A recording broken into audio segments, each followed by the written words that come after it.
Anyone who betrays eventually drowns in their own stink. Marriage is like a good bourbon. It only burns at the end. I'm Nate Ellison, 43 years old, and I've been drinking the same brand for 22 years. The burn started about 6 months ago, right around the time my wife Marta began working late every night and treating me like I was invisible furniture. "You're paranoid, Nate," she said last Tuesday, not even looking up from her phone as I asked about the third emergency client meeting that week. "Maybe focus on your own work instead of obsessing over mine." Marta's always been ambitious. As creative director at Henderson and Associates advertising agency, she's got the corner office, the designer clothes, and the attitude to match. I'm just the numbers guy, the accountant who makes sure the books balance while she creates campaigns for luxury cars and overpriced watches. Used to be she'd come home excited about her projects, wanting to share every detail. Now she barely acknowledges I exist. The signs were subtle at first: new perfume, longer showers, phone calls that ended abruptly when I walked into the room. Classic cheating wife behavior, but I kept telling myself I was imagining things. After all, who was I to compete for attention? I'm not exactly leading man material. Average height, thinning hair, and a dad bod that screams, "I gave up caring about abs 15 years ago." Then her sister Victoria started visiting more often. Victoria Hartwell is everything Marta wishes she could be: divorced, wealthy from her settlement, and completely free of responsibility. She's 39, but dresses like she's 25, always talking about her latest adventures with men who drive expensive cars and own vacation homes. She treats our house like her personal therapy office, sprawling across our couch with a glass of wine, filling Marta's head with stories about the fun she never had. "You know what your problem is, Marta?" Victoria said during her visit last month, her voice carrying from the living room while I pretended to read in the kitchen. "You settled too early. You never got to experience what's out there." "I have a family, Vic, kids, responsibilities. Ross is 21 and Amelia's 19. They're adults. When do you get to live your life?" I should have said something then. Should have walked in and reminded my wife that we built this life together, that our kids still need us, that marriage means something. Instead, I sat there like a coward, listening to my sister-in-law poison my wife against me. The kids noticed too. Ross, home from college for spring break, asked me directly, "What's going on with Mom? She's acting weird." "Weird how?" "Like she's angry all the time, and she keeps checking her phone during dinner." Amelia was more diplomatic but equally concerned. "Dad, are you and Mom okay? She seems distant." "How do you explain to your daughter that her mother might be having an affair? How do you admit that you're too scared to confront the truth because it might destroy everything you've worked for?" The breakthrough came 3 weeks ago. I was looking for batteries in Marta's gym bag when I found a credit card I'd never seen before. Not our joint account, not her business card. This was personal, issued only in her name. The statement showed charges at the Glass House, an upscale hotel downtown, and Bella Notte, a boutique that sells lingerie expensive enough to fund a small country. When I confronted her, she flipped the script so fast it made my head spin. "You went through my things?" Her voice was ice cold. "That's a violation of privacy, Nate. It's a violation of our marriage vows, Marta. What's the Glass House? A hotel where I meet clients, not that it's any of your business. And Bella Notte? I bought myself some nice things. Is that a crime?" She turned it around, made me the villain for snooping, for not trusting her, for being suspicious. Classic gaslighting, textbook manipulation, but I wasn't buying it anymore. "If you're not cheating," I told her, "then you're auditioning for the world's worst spy." That earned me 3 days of silent treatment and even more late nights at the office. Last night, Victoria came over again. They thought I was upstairs watching television, but I could hear every word through the heating vents. "He's got a yacht and hands to match," Victoria was saying, her voice full of innuendo. "And that penthouse view? Incredible." "I can't keep doing this," Marta replied. "Nate's getting suspicious." "So what? You think he'll actually do something about it?" "He's too comfortable, too scared of change. Besides, you deserve better than this suburban prison." "Trevor says he wants to take me to his lake house next weekend." Trevor. The name hit me like a punch to the gut. Trevor Grant, our agency's new CEO. 46 years old, divorced, drives a silver Porsche, and wears suits that cost more than my monthly salary. He'd been at the company for 6 months, brought in to modernize operations and increase profitability. Apparently, that included modernizing my wife right out of our marriage. Trevor's perfect for you, Victoria continued. Successful, sophisticated, and he actually appreciates what he has. Unlike Nate, you mean? I didn't say that. But when's the last time he took you somewhere nice? When's the last time he made you feel special? I wanted to storm downstairs and remind them about our anniversary dinner last month, about the weekend getaway I'd planned for her birthday, about 22 years of trying to make her happy. Instead, I stayed put and listened to them tear apart my marriage like it was yesterday's newspaper. This morning, Marta left early for another client meeting. I decided to do some investigating of my own. Her gym bag was still in the laundry room, and this time I searched thoroughly. Hidden in a side pocket wrapped in a spare towel was a burner phone. The message history made my stomach turn. Dozens of texts between Marta and Trevor, starting 3 months ago. Professional at first, then flirtatious, then explicitly intimate. Photos I never want to see again. Plans for secret meetings. Discussions about leaving their respective spouses. But the worst part was the most recent conversation from yesterday. Trevor. Victoria's right. He won't fight for you. Guys like Nate never do, Marta. I know, he's so predictable, boring. I need excitement in my life. Trevor. Soon, baby. Once we handle the financial stuff, we can be together openly. Marta. The power of attorney paperwork is almost ready. Victoria's friend notarized everything. He'll never see it coming. I read that exchange 5 times before it sank in. They weren't just planning to destroy my marriage. They were planning to steal my retirement fund, my life savings, everything I'd worked for. And my own sister-in-law was helping them do it. 22 years of marriage, 2 kids, a house, a life built together, and they were treating it like a business transaction. Like I was just an obstacle to remove, a problem to solve. Well, I've got news for them. This boring, predictable accountant is about to become very unpredictable. If they want to play games with my life, I'll show them what happens when the numbers guy decides to balance the books. The storm's coming, and they have no idea what they're about to face. I'm not James Bond, but I can Google with the best of them. After finding that burner phone, I spent the morning researching Trevor Grant like he was a potential investment. What I found made my blood boil. The man's a serial cheater. 3 marriages, 3 divorces, all citing adultery. He'd left a trail of broken families across 2 states, always moving to new companies when the scandals got too messy. Henderson and Associates had hired him anyway, probably figuring his track record with women wouldn't affect his ability to boost profits. They were wrong. I called in sick to work, first time in 3 years, and drove to the Glass House Hotel. If Marta was meeting Trevor there, I wanted to see it for myself.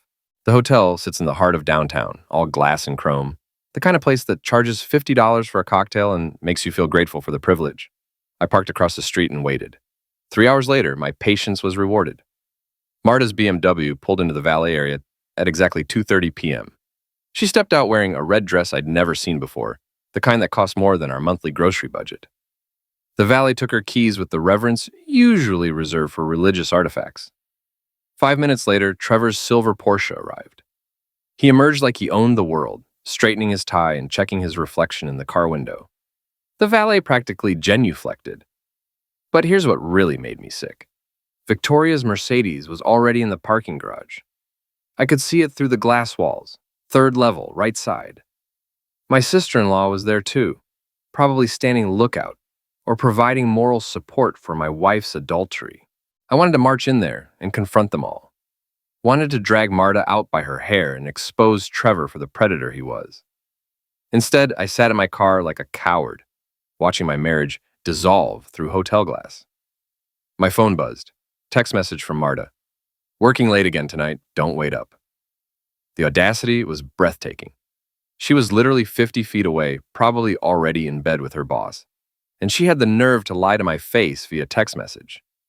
That's when I decided to fight fire with fire. My old college roommate Jake Morrison runs a private investigation business here in town. We'd stayed in touch over the years, mostly Christmas cards and occasional beers when he needed someone to complain about cheating spouses and insurance fraud. I never imagined I'd become one of his clients. Nate Ellison, Jake said when I called. Been a while. What can I do for you? I need your professional services. My wife's cheating. Crap, man. I'm sorry. You sure about this? I've got photos, text messages, hotel receipts. I need more. More for what? Divorce court? Revenge? Jake was quiet for a moment. Revenge is expensive, Nate. And it doesn't always go the way you think. How expensive? Depends on how deep you want me to dig. Financial records, employment history, personal connections, the works. Do it, all of it. We met that evening at Murphy's Tavern, a dive bar where the beer was cheap and the lighting was dim enough to hide shame. Jake looked exactly like what Central Casting would order for a private investigator. Rumpled clothes, 5 o'clock shadow, and eyes that had seen too much. I ran preliminary checks on both of them, he said, sliding a manila folder across the table. Your wife's been busy. The folder contained bank statements, credit reports, and employment records. Marta had opened 3 separate accounts in the past 6 months, all funded by what appeared to be company expense reimbursements. Nothing illegal, but definitely unethical. She's been funneling agency money to personal accounts, Jake explained. Fake client dinners, inflated travel expenses, phantom consulting fees, probably $15,000 so far. And Trevor? Clean financially, but dirty personally. I found 2 other women at Henderson and Associates who filed HR complaints against him. Both complaints were buried, probably because he's bringing in too much revenue. What kind of complaints? Inappropriate harassment, unwanted advances, quid pro quo promotions, the usual executive predator playbook. I studied the documents, my anger building with each page. What about the power of attorney thing? Can they actually steal my retirement money? If the paperwork's legitimate and properly notarized, yeah, you'd have legal recourse afterward, but by then the money could be gone. How do I stop them? Jake leaned back in his booth, studying me carefully. Legally or illegally? What's the difference? Legal takes time and costs money. Illegal lands you in prison. What about option 3, which is destroying them without breaking the law? Jake smiled for the first time that evening. Now that's interesting. Tell me what you have in mind. We talked for 2 more hours, developing a plan that would expose Marta and Trevor's affair while protecting my assets and reputation. It wasn't enough to just catch them cheating. I wanted them to face consequences, to lose everything they'd tried to take from me. The next morning, I drove to Henderson and Associates for the first time since calling in sick. I needed to see Trevor in person, to look him in the eye and let him know the game had changed. I found him in the executive parking garage, unlocking his precious Porsche. He looked up as I approached, probably expecting some employee looking for a favor or promotion.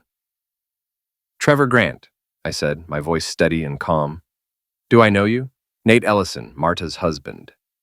His face went white. For a split second, I saw fear in his eyes. Then he recovered his composure. Nate, good to meet you. Marta speaks of you often. I'm sure she does. Probably tells you how boring and predictable I am. I don't know what you're implying, but I'm not implying anything. I'm stating facts. I stepped closer, close enough to smell his expensive cologne. I know about the glass house. I know about the burner phone. I know about the power of attorney scam. Trevor's jaw tightened. You don't know what you're talking about. Here's what I know, Trevor. You're a predator who preys on married women. You've done it before, and you're doing it now. But this time is different. Are you threatening me? I reached out and slapped the car keys from his hand. They clattered across the concrete floor, echoing through the garage. 3 other employees looked up from their cars, suddenly very interested in our conversation. Careful with that Porsche, Trev, I said loudly enough for everyone to hear. It's not as easy to handle as my wife. Trevor's face flushed red. You're crazy. Maybe, but I'm not stupid, and I'm not going away. I turned and walked toward the elevator, leaving him scrambling for his keys on the dirty garage floor. Behind me, I could hear the other employees whispering, probably already composing text messages to spread the gossip. That afternoon, Jake called with more information. I've got something big, he said. Your sister-in-law, Victoria? She's not just helping with the affair. She's the mastermind. What do you mean?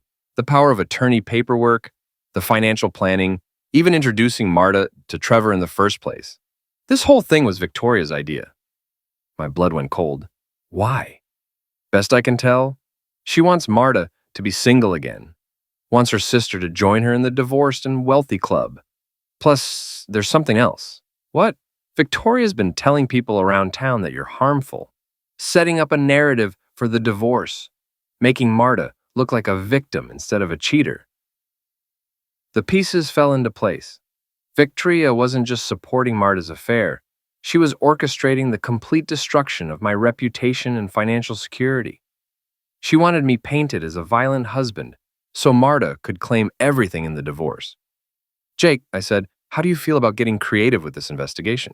What did you have in mind? I want to give them exactly what they're planning to give me. Total destruction. That's a dangerous game, Nate. So is stealing 22 years of my life. That night, I sat in my home office, surrounded by financial documents and legal papers, planning my counterattack. Marta was at another client meeting, probably celebrating with Trevor and Victoria, thinking they'd already won.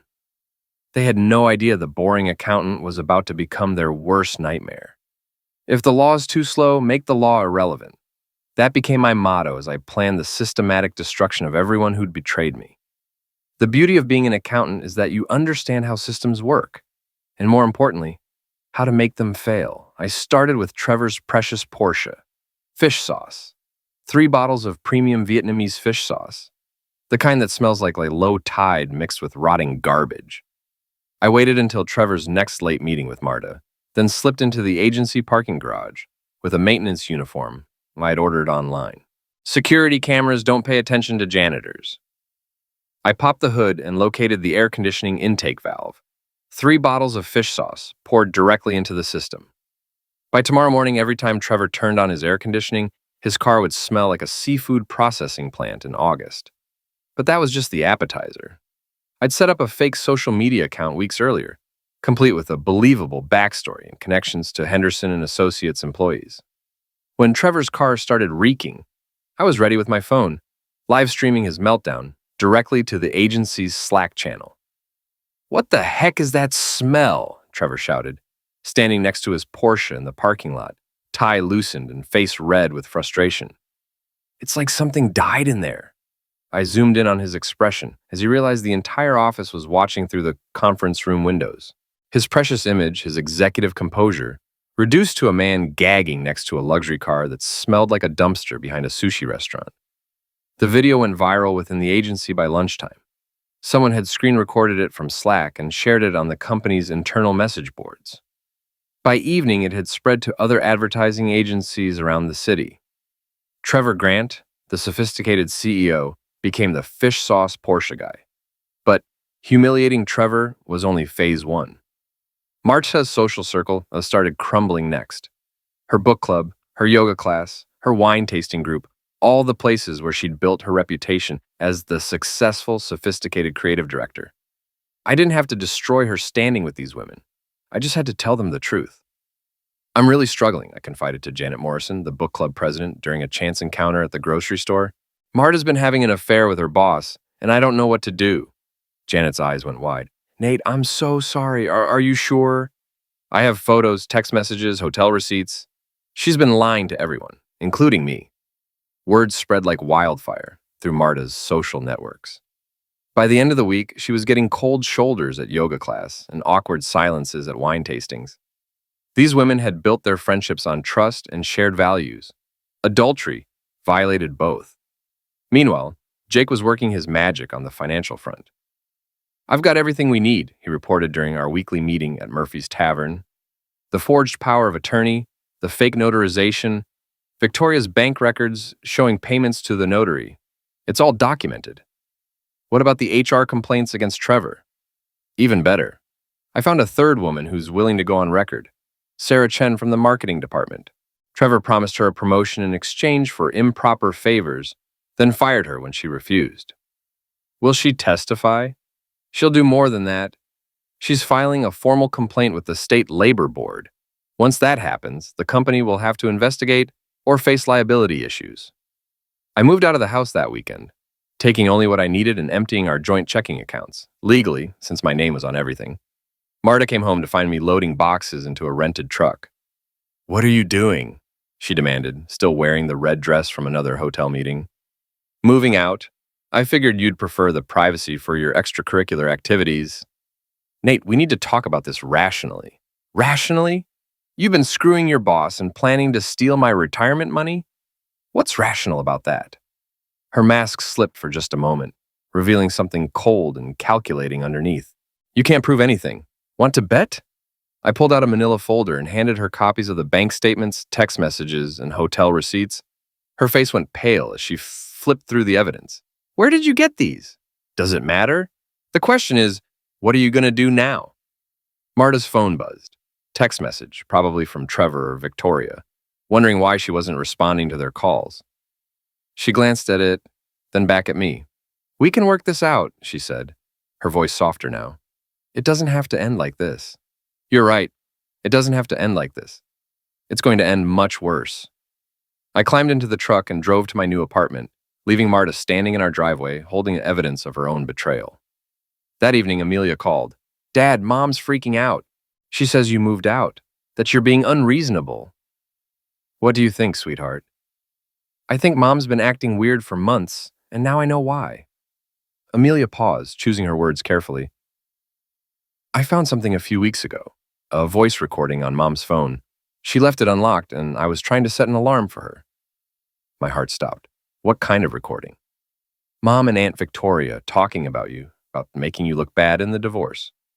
They were planning to say, you hit Mom, that you were controlling and harmful. Victoria said it would help Mom get the house and your retirement money. The room spun around me. Not only were they stealing my money and destroying my marriage, they were planning to frame me as a harmful person. In today's climate, an accusation like that would destroy my career, my reputation, my relationship with my children. Amelia, do you still have that recording? I saved it to my laptop. Dad, I'm scared. This isn't the mom I grew up with. Email me that recording tonight. And honey, don't tell your mother we talked. The recording arrived in my inbox at midnight, 47 minutes, of my wife and sister-in-law plotting my complete destruction. Victoria's voice was clear and calculating. You have to sell the mistreatment angle, Marta. Judges are sympathetic to domestic violence victims. Say he grabbed you, pushed you, threatened you. I know a lawyer who specializes in these cases. But what if he denies it? Who's going to believe him? You're the successful career woman. He's just an accountant. Plus, we'll have witnesses. I'll testify that I saw bruises that you confided in me about his temper. What about the kids? They'll understand eventually. Once you're free and financially secure, you can rebuild those relationships. I listened to the entire recording 3 times, my anger growing with each repetition. They weren't just destroying my marriage. They were destroying my identity, my relationship with my children, my entire future. But they'd made one critical mistake. They'd underestimated the boring, predictable accountant. I spent the rest of the night planning phase 3 of my revenge. Trevor and Marta had shown me their hand. Now it was time to show them mine. My lawyer, Patricia Wells, looked like she could chew through steel and spit out nails. 55 years old, sharp suit, sharper tongue, and a reputation for destroying cheating spouses in divorce court. She listened to Amelia's recording twice, her expression growing darker with each revelation. This is gold, she said finally. Conspiracy to commit fraud, perjury, defamation. We can destroy them legally and financially. I want more than legal victory, Pat. I want total annihilation. What did you have in mind? I outlined my plan. Pat listened without interruption, occasionally raising an eyebrow, but never telling me to stop. It's risky, she said when I finished. But if it works, they'll never recover. And if it doesn't, then we fall back on the legal approach. But honestly, Nate, your way is more fun.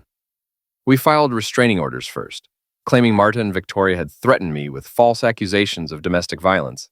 The orders were temporary, but they served their purpose, creating an official record that I was the victim, not the aggressor.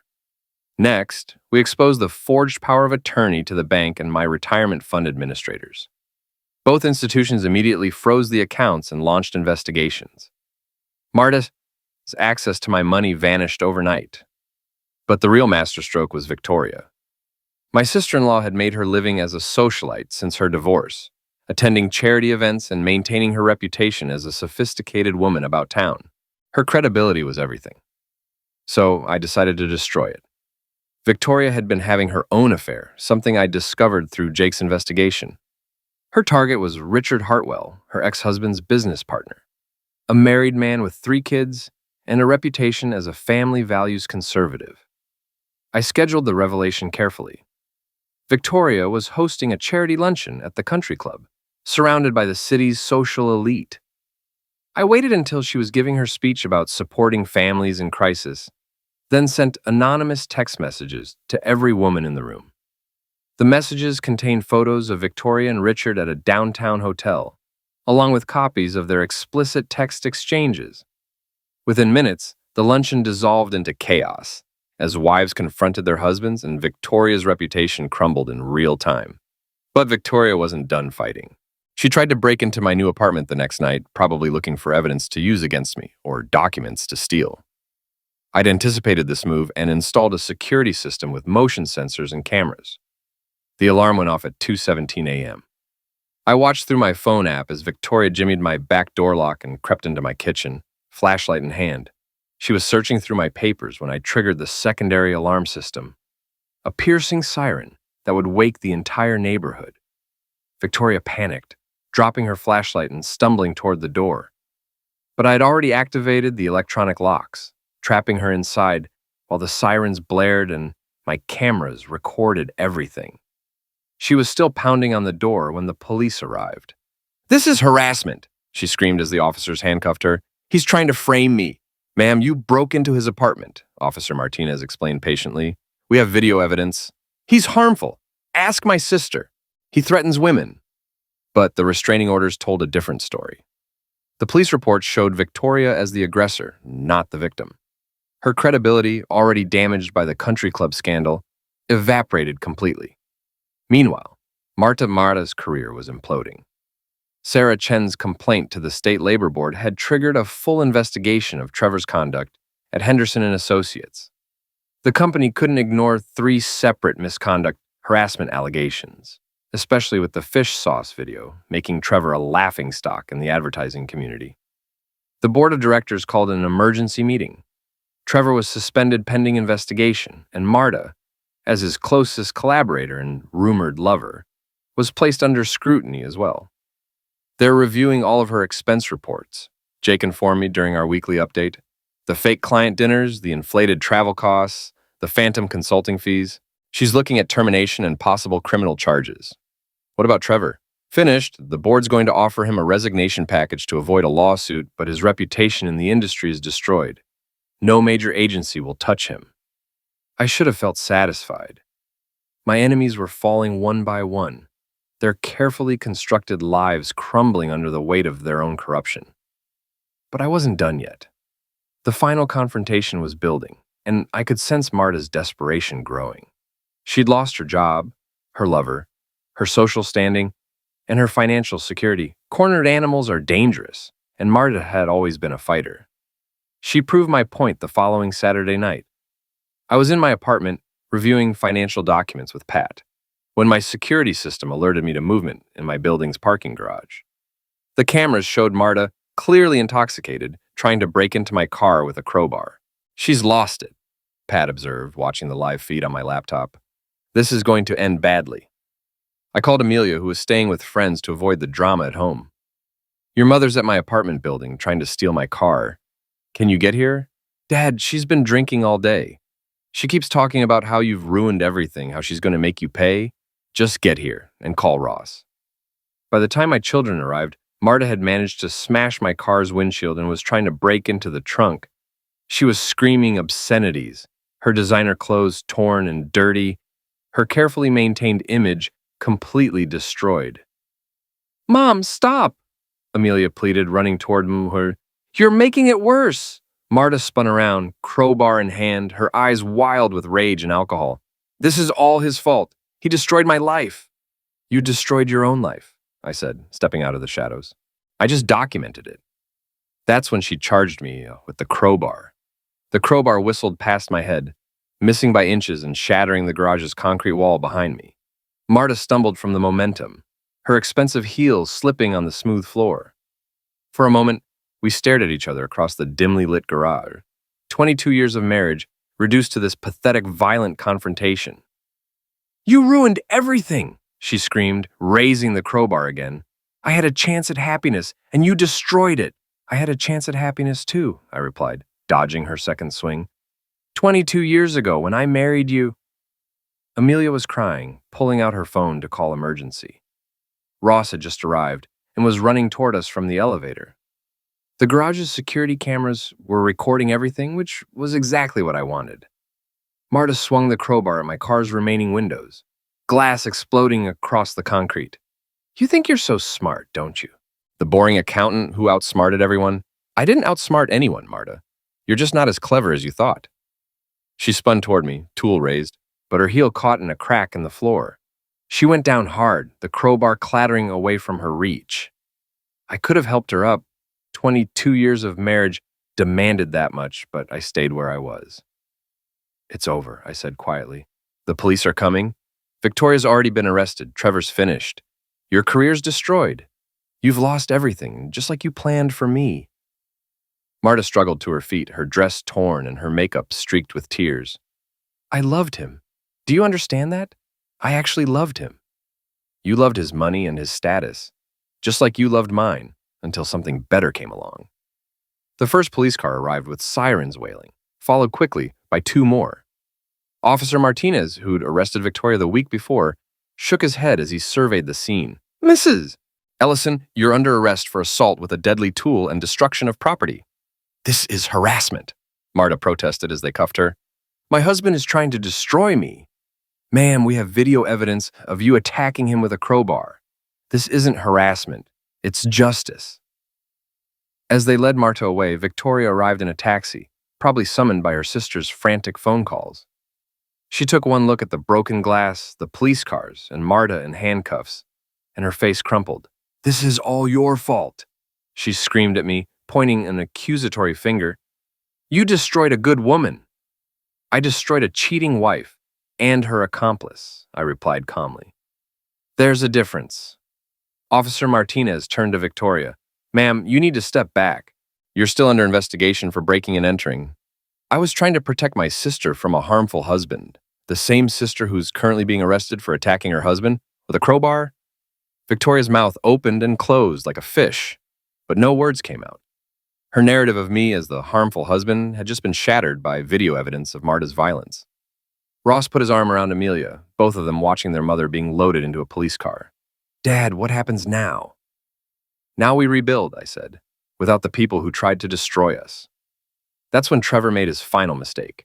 His silver Porsche, still reeking of fish sauce despite multiple professional cleanings, pulled into the garage just as the police were finishing their reports. He stepped out wearing a wrinkled suit and 3 days of stubble, looking like a man who'd been drinking away his problems.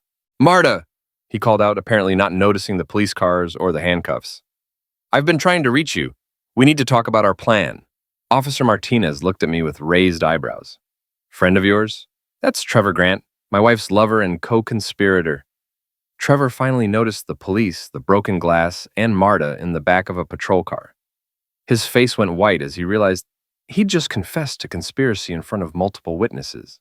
I don't know what you think you heard, he stammered. I heard you mention a plan involving Mrs. Ellison, Officer Martinez said. Care to elaborate? I want a lawyer. Smart choice. You're going to need one. But Trevor wasn't done making bad decisions.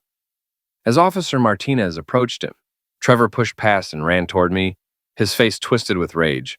You destroyed everything, he shouted, throwing a wild punch that missed by a foot. I loved her. I didn't dodge or fight back. Instead, I let him swing at air while the police cameras recorded his assault attempt. When he stumbled past me off balance and desperate, I helped him along with a gentle push that sent him sprawling across the hood of his precious Porsche. That's for the Porsche, I said loudly enough for everyone to hear, and for thinking you could outsmart me. The neighbors had started gathering, drawn by the sirens and commotion. Mrs. Chen from 4B was recording everything on her phone. Mr. Patterson from the building management office was taking notes for his incident report. The whole neighborhood was witnessing the final collapse of Marta and Trevor's grand plan. As the police led Trevor away in handcuffs, he turned back to me one last time. This isn't over. Yes, it is, I replied. You just don't realize it yet. The garage fell quiet except for the sound of glass being swept up and police radios crackling with reports. Amelia and Ross stood beside me, watching their mother's lover being arrested, trying to process the complete destruction of their family. "Dad," Amelia said softly, "I'm sorry we doubted you." "You didn't doubt me, sweetheart. You believed in family, even when it was falling apart. That's not something to apologize for." Ross kicked at a piece of broken glass. "What happens to Mom now? That's up to the courts. But whatever happens, we'll face it together." The storm was finally over. Lightning had struck, the thunder had faded, and I was still standing. Marta and Trevor were finished. Careers destroyed, reputations ruined, facing criminal charges that would follow them for years. Victoria's social standing had evaporated, her credibility permanently shattered. As for me, I was free. Free from the lies, the betrayal, the constant fear that I wasn't good enough. Free from a marriage that had become a prison and in-laws who had treated me like an enemy. I looked up at the garage's fluorescent lights, then at my children, then at the broken glass that represented the end of everything I'd built with Marta. "Guess I'll need a new car," I said, surveying the damage, "and maybe a new life, one with less drama." Amelia laughed despite her tears. Ross managed a smile. And for the first time in months, I felt like I could breathe again. The boring, predictable accountant had balanced the books one final time.